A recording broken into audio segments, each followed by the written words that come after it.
咱台湾是多族群的社会，每一个族群拢希望找到家己的根，找回来家己的母语。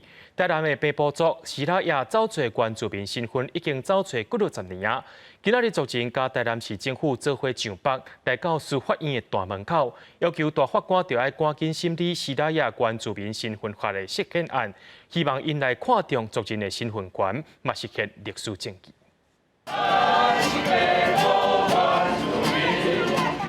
38号，台南北部西南亚族人有关为着争取原住民族身份证明，徛伫司法院的门口口，这条路因已经行20多冬啊。有很多的长辈很希望自己成为原住民身份，一直认同自己是西拉雅族的族人，已经等不到这个消息就先过世了。那我们实在不能再继续等下去了。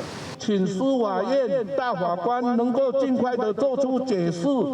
以解决西拉雅族身份证明的这个问题。台南市政府表示，伫台南市北部西南亚族是市定原住民，嘛希望挂界正视。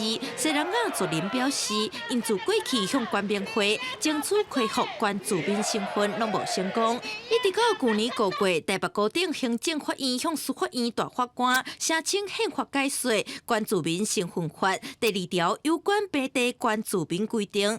有违反宪法各族群的平等，甲保障原住民地位等等的条文，才互因阁有新机会。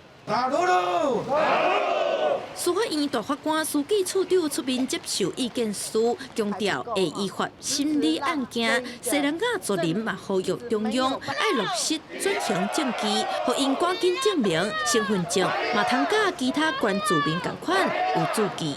记者电话文李玉凯台北报道。